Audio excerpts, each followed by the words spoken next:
And now on Tucson Business Radio, let's find out how to be healthy, wealthy, and wise with your host, Karen Fisher. Good afternoon, listeners, and everyone from Tucson and from all over the world that are joining us. I am Karen Fisher, your hostess of Healthy, Wealthy, and Wise. This is our August virtual broadcast. We are not in the physical studio yet, but with the gift of technology, we are still able to get this most amazing and super important information out. Again, I am Karen M. Fisher. I am a senior loan officer with Summit Funding, and we are broadcasting remotely on Tucson Business RadioX. So I have a very, very special guest with me today. She's been a friend of mine for a number of years, and she's one of the most amazing, the key word when you think of Tish Times, you think of the word, two words for me. Number one, unstoppable, and number two, follow-up, because she's a master at follow-up. It's just amazing. So welcome, Tish. I'm so glad to be here, Karen. Thank you for having me. This is going to be a blast. I miss you. I miss you too. Yes. So for our listeners, Tish has been, I'm going to just give you some of the highlights of her bio, because her bio could go on and on and on. But she is the founder of Tish Times Networking and Sales Training. She's a certified networker. We're going to talk more about what that is. True community builder, and she's the franchise owner for Network in Action in Phoenix, Arizona. And for the better part, over 10 years, Tish has been teaching small business owners, solo entrepreneurs, and sales professionals to increase their income and really giving unparalleled sales and networking strategies. This is not a quick fix thing. These are real strategies that absolutely work. And then you empower the sales professionals to create revenue-generating business connections to follow up effectively. And that is a key thing that you do. How to stay top of mind, how to shorten the sales cycle, and how to close sales with ease. She's also a published author. She's done several things. I love one of her books. The title is just hysterical. It's called Networking is Not a One-Night Stand, which is a guide for building lasting business relationships. She's also published the Unstoppable Confidence Networking Playbook and 10 super simple networking steps for career success, and most recently, the Networking and Sales Planner. Tish is also the founder of Unstoppable Confidence Sales Academy, which is a business school that teaches a systematic, sincere, and effective approach to networking and sales to produce lucrative bottom line results. Wow.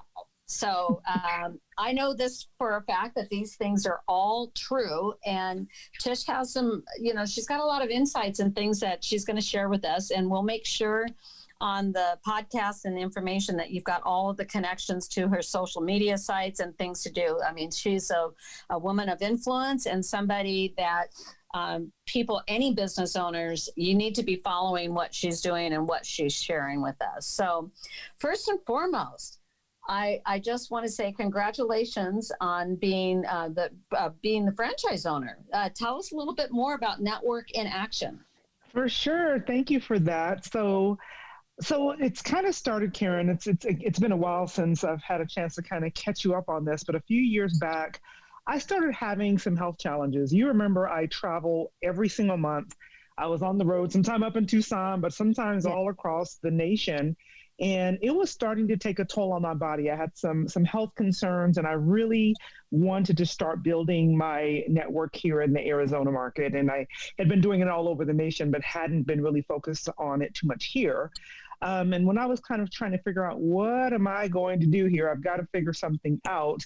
The opportunity to purchase the Network in Action franchise came up, and it aligns so perfectly with my current business. It's a professional networking organization. It's industry specific. We really work in referral marketing, but differently than you may be used to.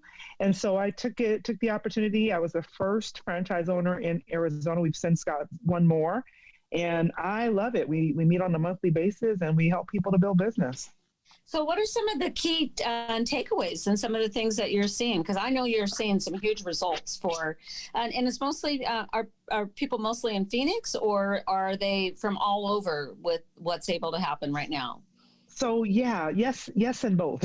Yes, and both. Okay, good. So I own the franchise here in Phoenix. So when we're meeting in person, I'm obviously, bringing people together in our local market. I do have a component of my business with Network in Action that allows me to do some online work, and it's more of the coaching.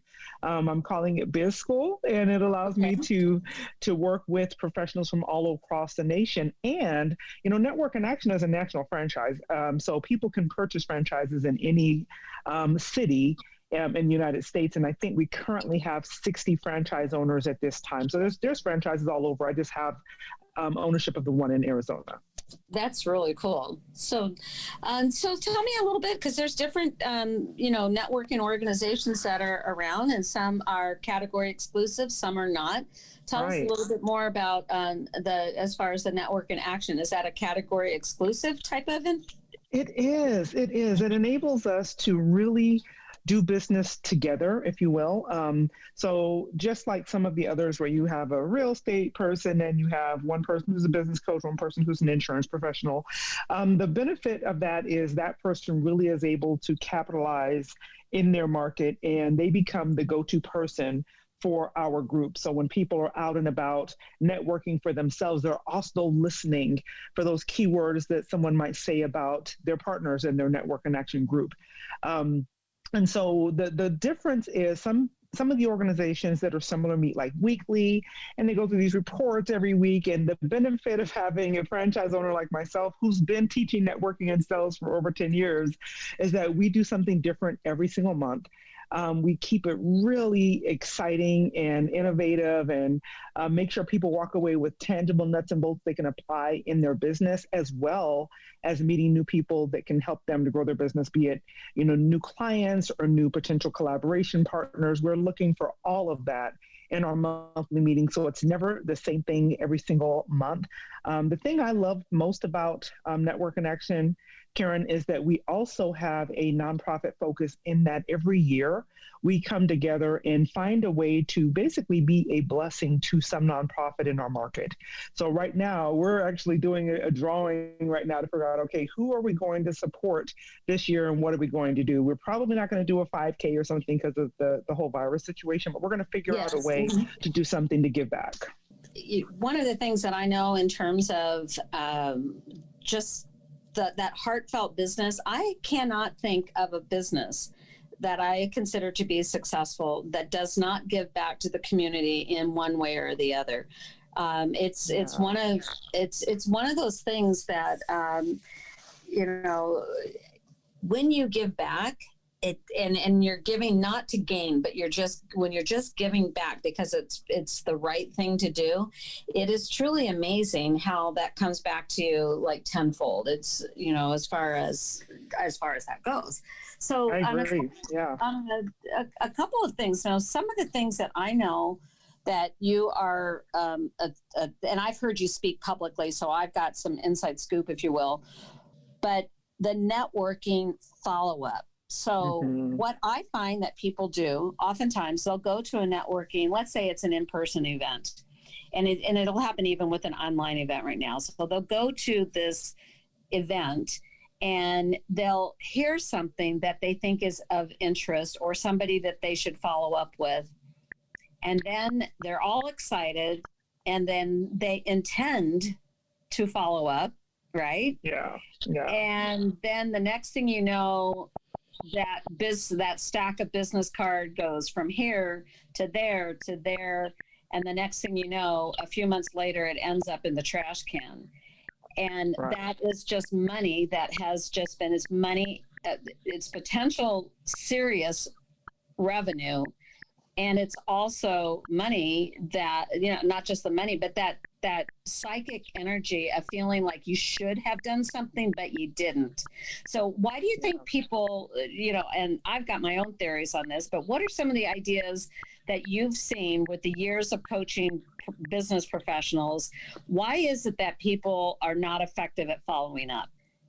Well, I think, Karen, number one, we don't have a plan for it. And just like you said, if you don't have a plan, you're going to take those business cards, you're going to put them in your pocket, you're going to forget about them, then you'll put them on your desk and you'll forget about them. So I highly recommend that people plan their follow-up before they ever go to the event. Because if it's already on your calendar, it's part of your schedule that week. So if you're going to go to an event on a Monday, put 2 hours on your calendar on Tuesday to make sure that that follow-up happens. So you're going with the intention of connecting with people and with the intention of being able to do something beyond that event. When there's no plan in place, you're absolutely going to have your follow-up fall through the cracks, which means, as you said, you're having money. You might as well just take a few $100, a few $1,000 for most of us in our business and just throw it in the trash. Because every time you don't follow up, you're potentially missing thousands, and for some companies, millions of dollars of opportunities. And I think people just don't think of it that way. And so therefore, it just kind of goes by the wayside. I totally agree with that. And I love that idea of that scheduled follow-up, because I'm guilty as charged. I'm like, okay, well, no, I'm not scheduling those meetings. I belong to two networking groups. As you know, I'm part of a BNI chapter here in Tucson. And then I'm also part of the International eWomen Network, which is how you and I met, through eWomen Network International, which is not category exclusive. So it can be collaborative with other groups. And Sandra Yancey, the founder of eWomen Network, she said it multiple times that the fortune is in the follow-up. Follow-up, yeah. And so, I've heard different statistics, and you never know where these statistics come from, because sometimes I think they're just made up, But one thing that I do know that I can see as a trend is that people are distracted right now. Yeah. They're overwhelmed and they're distracted. And I would venture to guess that's made follow-up even more of a problem for people, because I was talking to we've got a realtor, a mutual, that we're working with a client who's getting ready to purchase their first home. And the poor realtor, she was on the phone. She's a really, really nice person, but I could just tell she was really stressed out over the phone. And then I kind of hear in the background, and I picked up on the fact that here she is trying to work in a COVID environment where things are weird, scheduling inspectors, appraisers, et cetera, et cetera. Oh, and by the way, she's been thrust into the role of being the person who has to homeschool her children because of what's happened with the virus. And so in terms of, for me, one of the things right now that I'm trying to do for everybody is offer them some grace, because I really feel that people during the pandemic are reacting to this loss in different ways. Right. But I can see it's definitely affecting the follow-up and perhaps how you're presenting yourself as far as business. So what have you noticed with that? All of what you just said. All of what you just said. Go. And one of the things that I just did a live video with another business franchise owner out of Houston. We just did a live video, I think about a week ago, about this very same topic. And the thing that we were really saying is, to the best of your ability, because we're all in the same boat. Some of us have children at home, some of us don't, but we're all in the same boat, which means some of us are working from home for the first time, that have not necessarily had a dedicated home office. So we get it when there's dogs barking and there's kids running across, and there's no shame and no judgment around that. However, to the best of our ability, we need to create some sense of normalcy and heighten our level of professionalism to the best of our ability when it comes to the way that we're operating in, this Zoom environment and this COVID environment. So that being said, we understand, and no one's judging you when you have a cat walk across your desk or a kid is kind of coming into your background. But I've been an entrepreneur for my children's entire life. My youngest son just turned No, he didn't just. He's about to turn 22.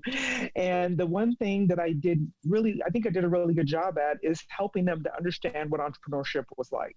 And so we really talked a lot about, okay, when mommy, this is mommy's work. And this is when this is happening, you're going to have to be quiet in these areas. And I know when you're dealing with the 2-year-old, that doesn't work as well. But as they get older, really helping your family to understand those work boundaries so that you can present yourself more effectively. You can still pencil in that time to follow up effectively. That might mean waking up earlier. That might mean staying up later, maybe shooting off some emails in the evening when everybody's kind of calmed down. That might mean working in a closet. I was talking to a client earlier this week, and we're talking about her doing sales calls, and she has 6 people living in her house who are all at home right now. And so we came up with a plan. She's going to go in her closet for an hour and just work out of the closet so she can have some quiet and some focus and just get it done. So although I would love Karen to be able to say, you know what, it's tough for everybody, so don't worry about following up, don't worry about being professional, I can't say that. We still have to make accommodations for our own success. No one's going to do it for us.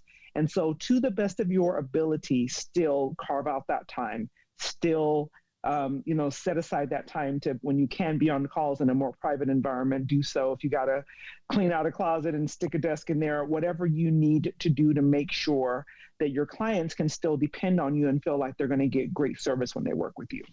I think that is just spot on, because I right as you're saying that, I think of a friend and a client of mine who they were in the middle of a move. They actually had some damage to their house. They were in the middle of a move. They were in between. So they had this temporary housing, which didn't really accommodate their family of 4.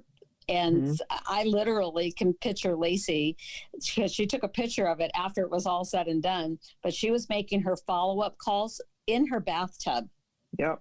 Obviously not with the water on, but in her bathtub. And she's like, okay, this is what has to be done. So, you know what I had to do at one point, Karen, because this is probably a story for a whole other time, but I had a staffing company that I owned a staffing company prior to this business. It collapsed in 2008 with lots of other businesses. Yes. And so when I was kind of rebuilding and figuring out what I was going to do starting this business, we had lost everything.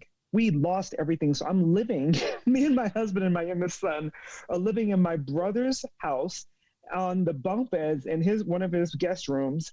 And so there was no privacy. There's no space. There's no place for me to say, hey, you guys be quiet, I'm on the phone. So I went to the library, and there are, in many libraries, there's what they call those study rooms. And you can sign it out sometimes. I don't know if all cities have them, but I know they have them here in Phoenix. I know they had them in Texas where I used to live. And I would go into a study room, and I would have that peace and quiet to work on things for an hour or 2 at a time. And sometimes I can make phone calls in there. So you just got to get creative sometimes.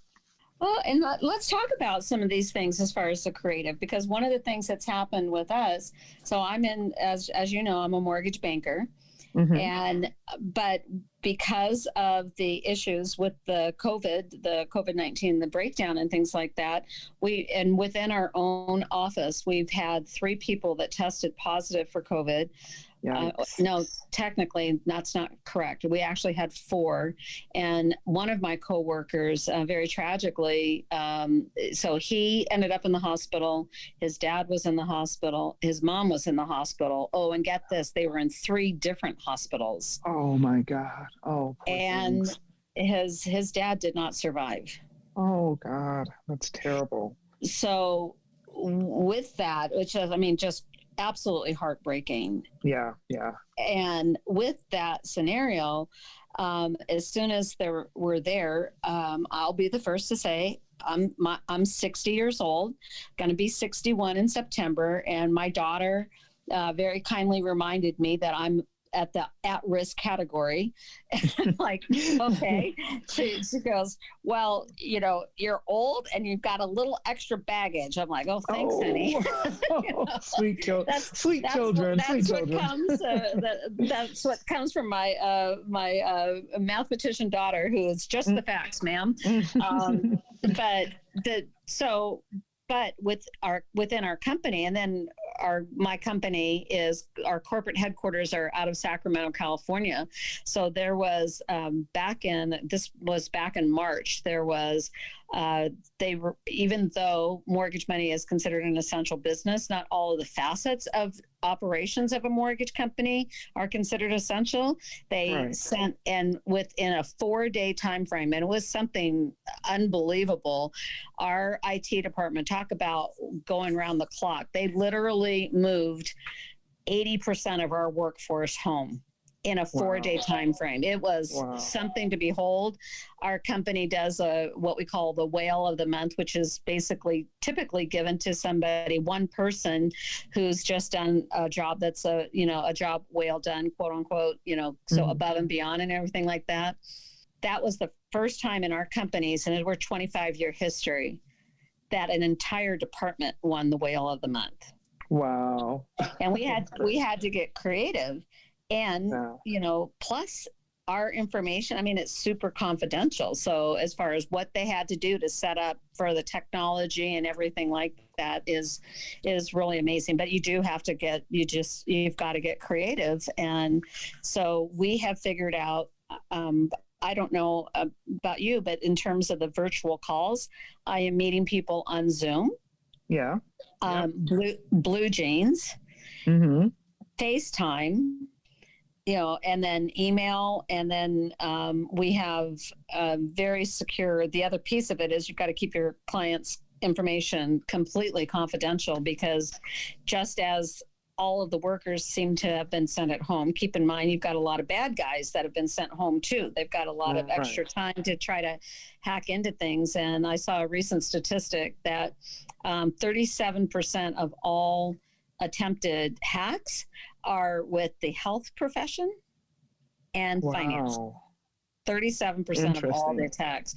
And since April, this statistic came out of the Federal Trade Commission. Since April, the cyber attacks, they're up, get this, over 600%. Wow. It's a lot. So you got to be well protected. Yeah. So the way that we pivoted is, just in terms of beefing up everything as far as our cybersecurity, and at the same time, to protect our clients, we are not meeting people in person. We are meeting people virtually. Right. Yeah. I think that that word, I think it's probably a little overused by now, but we've heard it so much as pivot.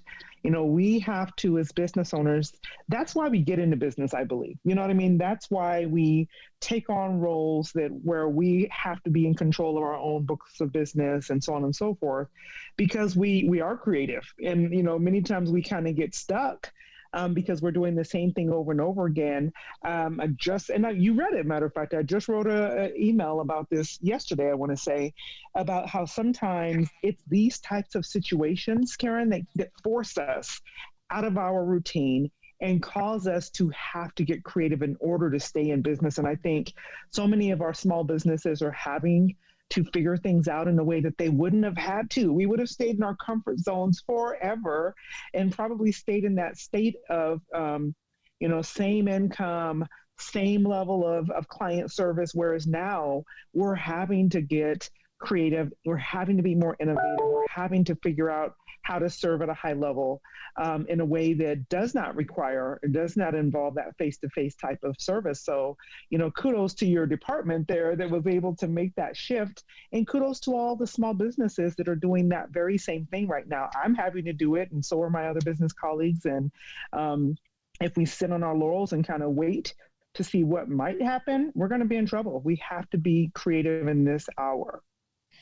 I love that, being creative in this hour, and dovetailing on that. It is true, because there's a lot of, for example, working virtually. Most of the businesses in the United States has said that I don't think people can work virtually. They're saying that, it would never work. I have to be there overseeing the people, et cetera, et cetera. Mm-hmm. When in fact, they have found that people in most cases are more productive.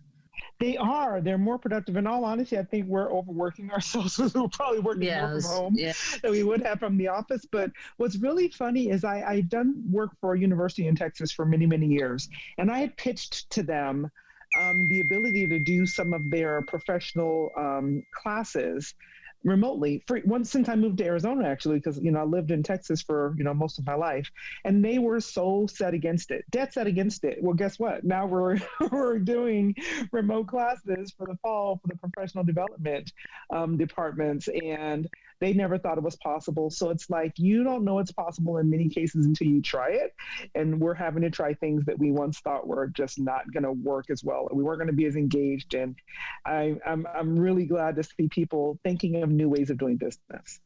I totally agree. And I love, and we're actually at the top of the hour. I just want to remind our listeners that I am Karen M. Fisher, Senior Loan Officer with Summit Funding, and you're listening to my monthly podcast of Healthy, Wealthy, and Wise.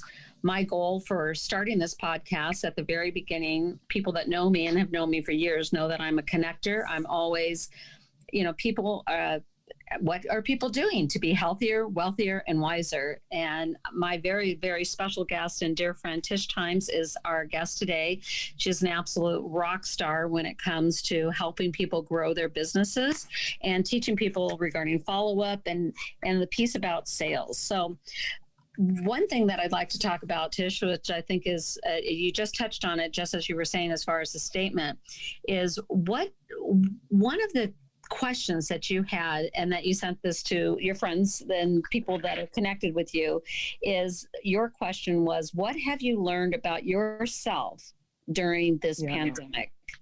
So what would you say the answer yourself is? So my answer, because I did have to ponder on this, because for a long time, Karen, I thought that my ability to work so well under pressure was a weakness. Because in school, I'd wait till the last minute to turn in my report or to study for the test. And I did well in school. I got A's and B's. I was an honor student. But I always thought it was a bad thing, the way that I studied. And of course, people would tell me that as well. I spoke with a counselor a few years back that really helped me to come into the understanding that that's just the way my brain works. That's the way that I operate. And so what I've learned about myself during this pandemic, because I have been one of those people who've been more productive and have got more creative during this pandemic than I probably have in years. I've launched new things, launched a podcast, have a new, the Biz School's launching. I mean, I've got a lot of things going on that came from the pressure of what's happened in the pandemic. So what I learned about myself is that I can give myself permission to operate in this way, meaning, okay, if things get tough, I can get really, really creative. However, I also have to figure out ways to stay inspired and motivated when there's not pressure, because I don't want to live like this forever. I don't want to live in quarantine, So that's something that I've learned. I've embraced the positive piece about that. And I've realized, okay, how do I inspire myself when I'm uninspired? And I've figured out some great things around that. So what are some of the things that you do to inspire yourself? So I am a voracious reader. I love, love, love to read, but I never really read and listened to podcasts. I did it for myself. I mean, I just love to learn, right? Whereas now when I'm listening for content. I'm listening for ideas. I'm listening for learning for myself, but also learning for my clients, learning for my audience. And that was a very easy but important shift for me, because instead of me being inspired internally, which is how I've always been inspired, I'm now being able to be inspired externally. And that allows me to stay in that flow of content creation and being able to create new products and services for my clients in a way that was more sporadic before. Now it's becoming a little more consistent because I'm kind of learning how to glean information in a different way, so that the people that need what I have to offer the most don't have to wait until I get like a new great light bulb moment. Oh, got it. You know what I mean? Yeah. So, so tell me a little bit, because one of the other things that I know that you have taught a lot of clients and things that I think are important is the importance, and I think everybody needs to develop their own, but talk to me a little bit about systems and putting systems in place. We talked about that great follow-up system, which is time block something the day after a networking event. That's one system that all of our listeners can implement. Tell me a little bit more about systems. So I love systems. I always say one of the things that I absolutely love to be able to do is to help entrepreneurs, to help sales professionals to stop wasting time in their business. Because if we're really honest, many of us sit at our desk in the morning and say, what do I need to do today? Instead of a system that has automated a process so that when you get to your desk, you already know what you're doing because it's already been pre-populated into your day. So one of the great pieces or great tools for having a system is a really good CRM, because in a good CRM, and not all of them are designed the same, but in a really good CRM, which is a customer relationship management tool where you can input your clients' names, potential clients' names, determine possibly what that potential client's business might be worth to your company, follow the process of, okay, I've talked to them once. Last time I talked to them, they said, call me back in 2 weeks. You get this automated, reminder to call them back in 2 weeks. So the tool that I mean, when I say the follow-up is just a piece of it, it's like what I call the pre-work of networking. And I don't mean just going to events. I also mean when you're doing just prospecting across the board, the pre-work is who do I need to speak to? Why do I need to speak to them? And getting all of that information prepared, knowing what you're going to be talking about when you're in the presence of that person, whether it's at an event, on a telephone call, or randomly meeting somebody, and then having that follow-up process in place beyond that. And I use a 12-week follow-up process so that from the moment I meet that person, I have all of these touch points already planned out. Some of them might shift depending on how quickly we engage and know where the relationship goes. But not having a great tool like a CRM really makes it difficult to stay on top of that potential, what we call, and I hate to use the word deal because I hate to equate people to closing a deal, but for lack of a better word, if I don't know where this is actually going, it's like, who is that said begin with the end in mind? Yes, Stephen Covey. There you go. Yeah, if we think of our business in that way, I'm looking at, okay, the end goal is for this person to be able to have this transformation of some sort, whether it's buying a new home, being able to get into that home at a certain, interest rate, whatever the case might be, whether it's having someone who's been stuck in their business and to be able to make more money in their business, whatever your goal is, you kind of have to back your way into that. And so one of the pieces of our system is using a really great CRM. You don't have to spend a lot of money for it. Also, Karen, I have some that we recommend that are like $12 a month. And then I have some that we recommend that are like $200 a month. It just depends on what you're ultimately desiring to do. But if you're kind of flying by the seat of your pants every single day, I guarantee you're wasting time. I guarantee you're wasting opportunities that could be bringing more income into your business. And unfortunately, without sales, we don't have a business for very long. Well, and that's the other thing. As far as people, it's really interesting how I'll hear people say, I'm not a salesperson.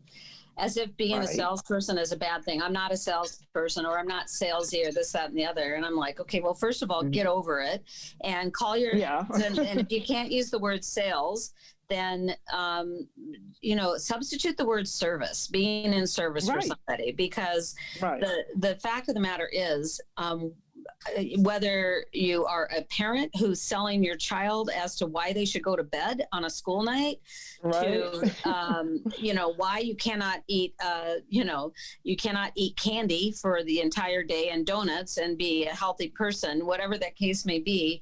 There's been, I think the reason why some people have a distaste for sales is because of, some of the almost comedy routines and unethical practices that were not based upon service, but were based upon manipulation. So, so I want to share with people, please get over that, because, nothing happens unless there's a sale. Exactly. Not in business. I had just written a post, and it basically said, always be closing, and it had a strike through on it. Like, strike that out. And instead of always closing or thinking that you always have to be closing, if you're always connecting, the closing will come eventually. And so we take out the manipulation, we take out that feeling of feeling icky, salesy, whatever you want to call it. And if I really do come from that place of service, I really do come from that place of wanting to assist someone to get what they actually do need, it changes the way you feel about it. And most importantly, it changes the way the person who you are working with, who you are providing the service for, feels about it as well.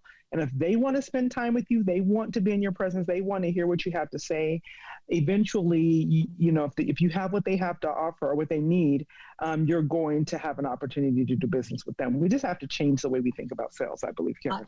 I agree. And I love that, to change that ABC to always be connecting. You could say, and you could actually have some fun with it, always be connecting, always be caring. One of and it's really funny. I'll give you an example of what happened to me, or this is early in my loan career. I had a gentleman that called me. His wife had passed away, and he had a pretty large chunk from his life insurance. And what he wanted to do is just reduce the mortgage payment. He was going to be able to stay. He wanted to be able to just reduce the mortgage payment and stay in the house. But the only thing that he could understand that he could do was to refinance. And so his questions, and he had called multiple lenders, but his questions were the typical questions that a lot of loan officers would have, which is, what is your rate? What are your fees, right? Those are because he didn't know what other things to ask. And by me just asking him, was say, I can certainly tell you what that would be, but let me ask you a couple of clarifying questions. What is your goal? What is your plan? So I looked at his loan, and I recognized that the type of loan that he had was a conventional loan with Fannie Mae. And he had the ability, which a lot of people aren't aware of, where he could recast. This is not a refinance. It's a recast of the loan. So he could take that large lump sum principal balance that he had. He had like a couple $100,000, drop that on the loan. He paid a modification fee. So they modified the note. So the total cost was about $400, maybe $500 at the time. But wow. I didn't get a loan per se, right? And people were like, oh, you lost the business.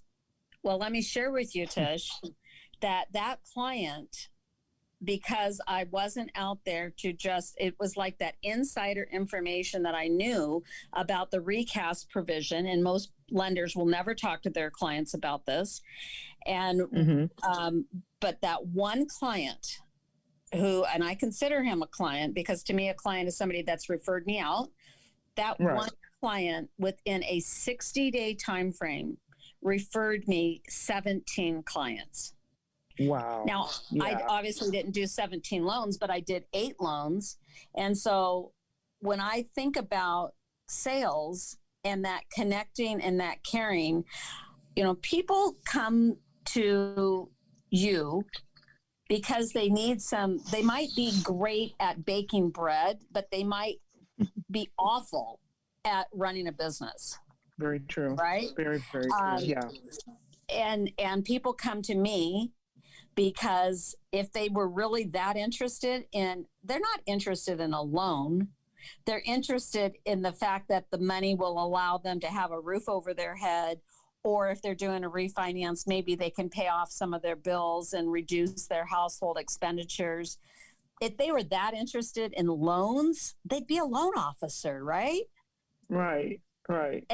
And one of the best quotes that I heard from a long time ago, which I truly believe, when you are the expert in your field, like let's say you've got a great physician or things like that, people are silently begging to be led.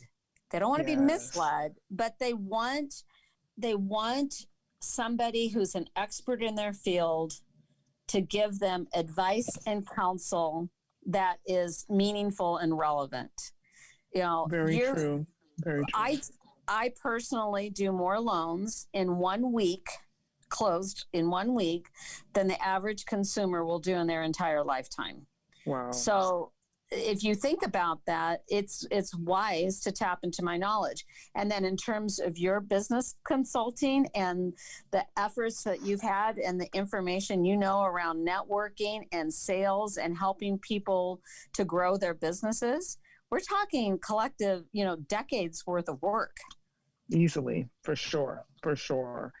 And I do believe when we dedicate the time to become an expert in our field, we become what I call sought out, meaning people will come from all over to tap into, as you said, your expertise, because you actually stand out as someone that does care, as someone who does get results.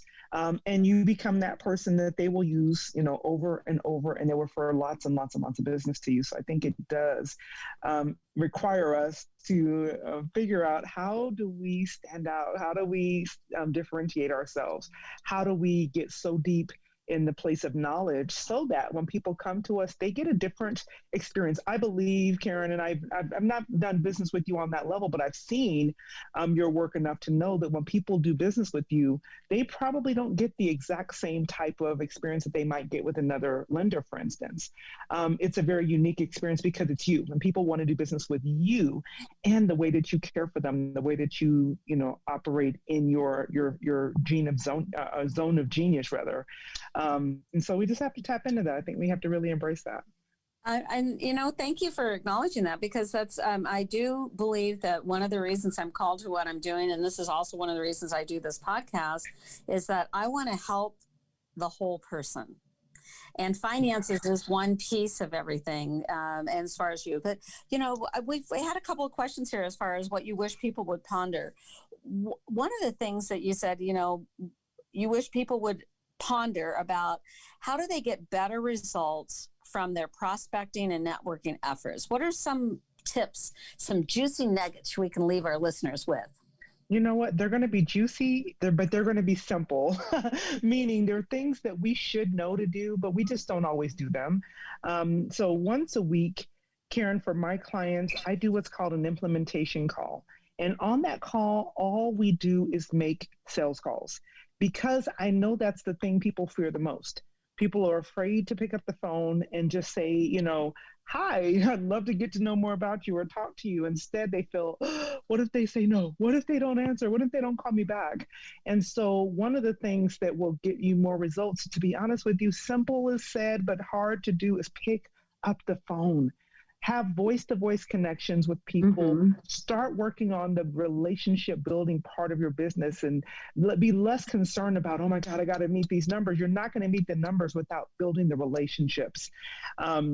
And so if you really struggle with that, I know that there's probably other coaches who do that, but find someone that you can get into community with if you're struggling with it, and get some help around it, because it is such a game changer. And I'm not even talking about cold calls. That's a whole other, animal, which it does work. It can work, but I'm just talking about the people that you've already connected with and know you want to work with or know you can help.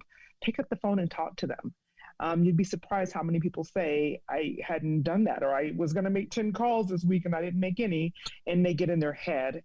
And the 6-year-old person that they once were shows up instead of the brilliant professional that they are today. And the 6-year-old talks them out of it, makes them think about all the places where they can be rejected and not be good enough and not feel like they can be successful in these areas.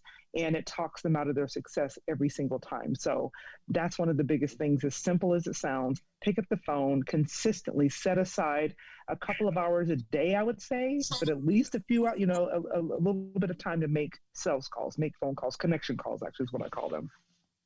Well, I've heard a couple of different ways of doing that. One of the things that Darren Hardy talks about, that the former publisher of Success Magazine, one of the top, business coaches in the world now. Right. Darren reminds us, he calls it 90 hours, and I forgot the exact verbiage that he uses. The 90-minute power hour. Yep. And one thing that would be great is for people to have a buddy system and just commit to each other that you're actually going to do those power hours.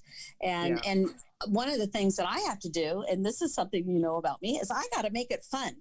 If it's not fun, I'll tell you what little girl shows up with me is like, you can't make me. That's Yes. what shows up. You can't make me, Yeah. So, and that's one of the common traits for entrepreneurs is that they don't really, a lot of times people become entrepreneurs is because they don't want a boss. Yeah. But the flip side of it is now they've become the boss. And as is stated in the E-Myth Revisited is that now you got into business for yourself because you didn't want a boss. And now you are the boss. And how many of you have discovered that you're working for a lunatic? I know. One of the games, one of the other tips that I do, which is kind of a fun thing, I play a game called Beat the Clock. Mm-hmm. I am a numbers geek, inside out, upside down, and backwards. I love numbers. There are all kinds of fun numbers for me. I really like the number 12, coming from 212. And the reason I like 212 is that at 211 degrees Fahrenheit, water is hot. And at 212 degrees Fahrenheit, water boils, and with boiling water comes steam, and with steam, power freight train across the United States. But it's only 1 degree difference. And so Wow. I set my my iPhone timer in 12-minute increments, and for getting some of those tasks done, because and sometimes those tasks mean, am I spending that time doing effective delegation or other things like that? So, what about why do you think most people, or when they answer the question that you ask them as to why they're struggling with sales, what do they say?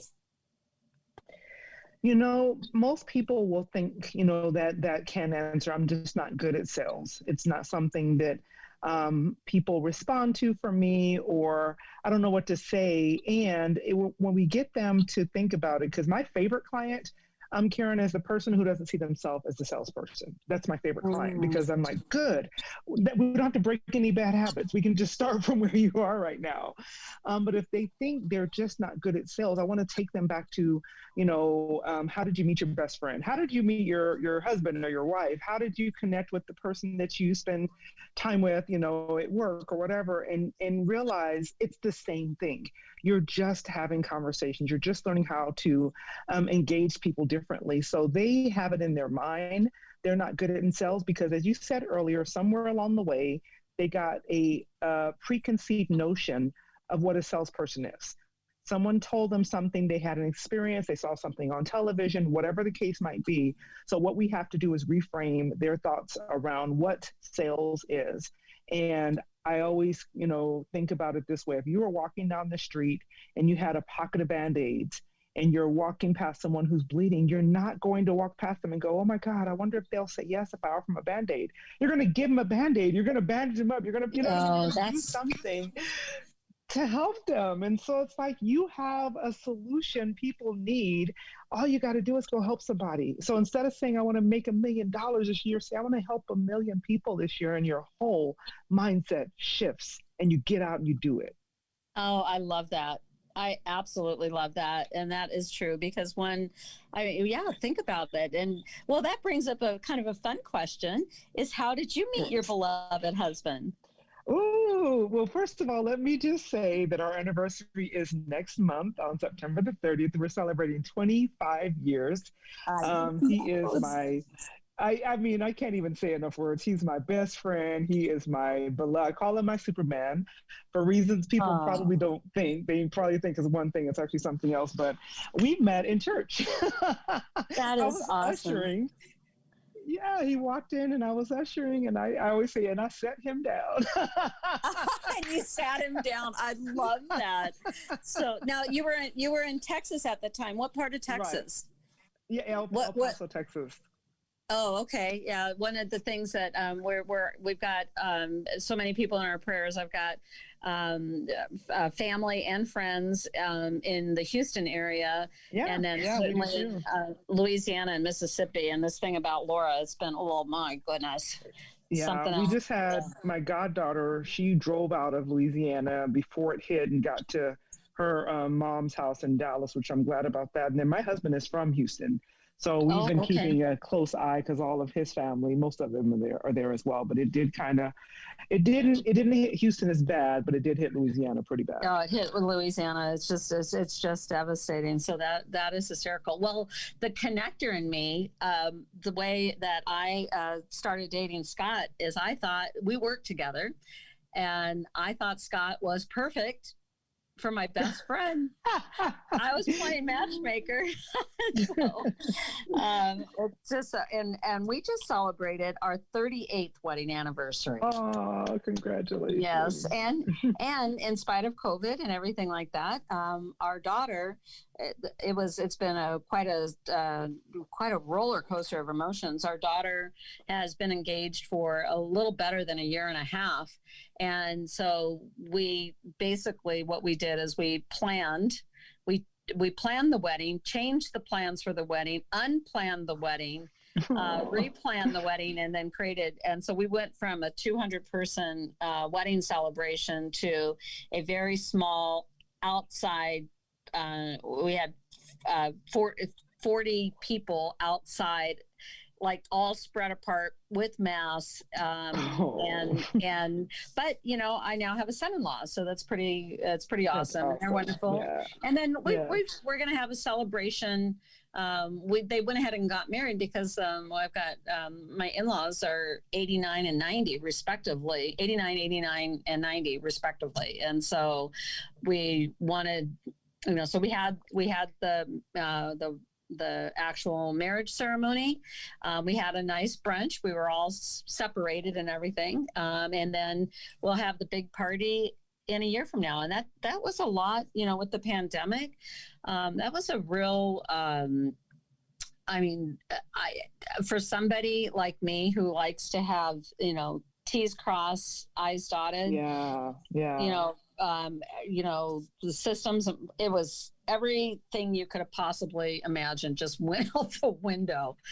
But it ended up being beautiful. And it was interesting because the priest that married Allison and Enrique, he had actually married Scott and me. We actually were married by two priests up in Phoenix, but he actually, in the Episcopal Church, he actually married Scott and me 38 years ago. And so it ended up being, super meaningful, and it ended up being lovely. And we're just, you've got to, I like one of my favorite quotes comes from the business philosopher, which I know is Jim Rohn. And yes. I love what Jim has said is be thankful for what you have while you pursue all that you want.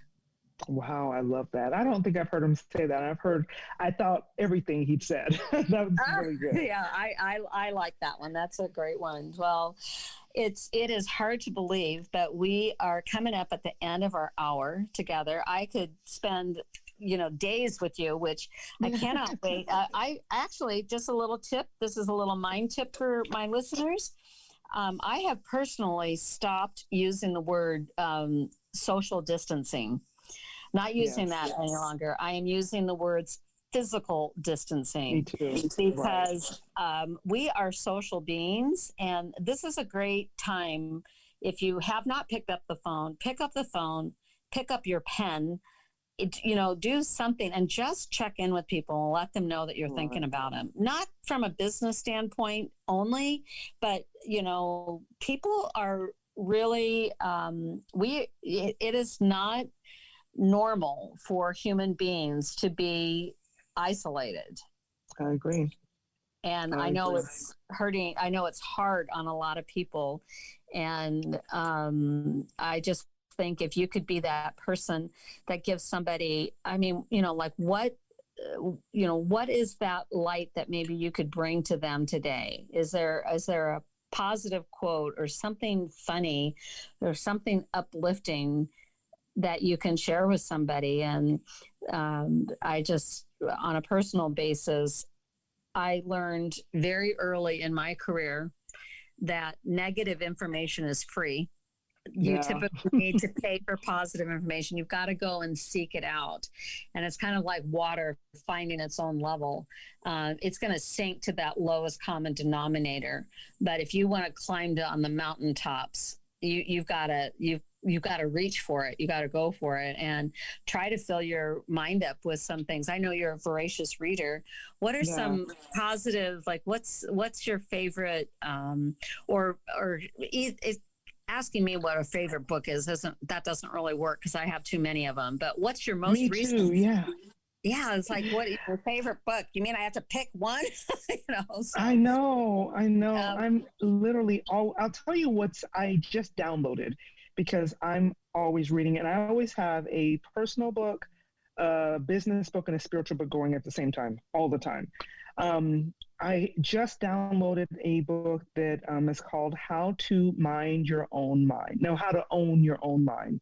And it's from the Napoleon Hill Foundation with Don Green. And I'm about to start that. I'm finishing up another book right now, one of my personal books that I was reading. And so that'll be next on my list. But I mean, God, I'm reading something all the time. Let me tell you one. Speaking of Napoleon Hill, when we're talking about shifting your mindset, when I heard the title of this book, I was like, I don't know if I didn't understand it, but I'm so glad I read it. It's called Outwitting the Devil.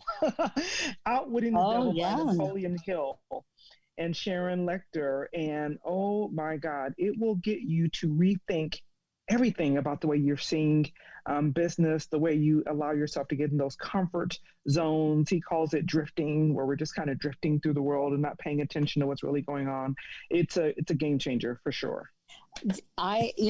That book had been recommended to me and I bought it. And that is one that I'm actually reading right now. As far as Outwitting the Devil, it is really fabulous.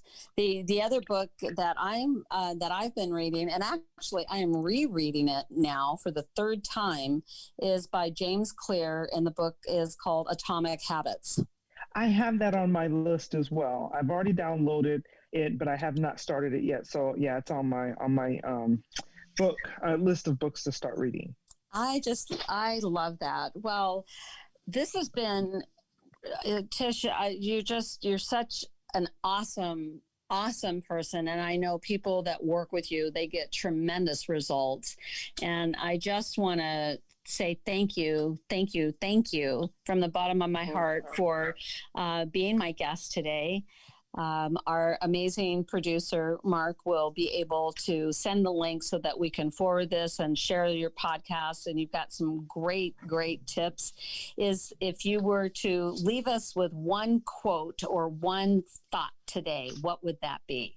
I would say, it's simple, only believe. And it's both scripture and it's a good thing to think about because you can so easily get in your head and get yourself stuck and stay there way longer than you need to. Whereas when you're stuck, the people who need you the most stay stuck also. So only believe you're more than you probably imagine. And so tap into that greatness and get busy doing the work you're called to do. I love that. And without further ado, I'm going to sign off. Again, you've been listening to Healthy, Wealthy, and Wise. I am your hostess, Karen M. Fisher, with my very wonderful special guest and friend, Tish Times. Have an amazing rest of your week, and we'll talk to you or hear you, or you'll hear me, I should say, in September.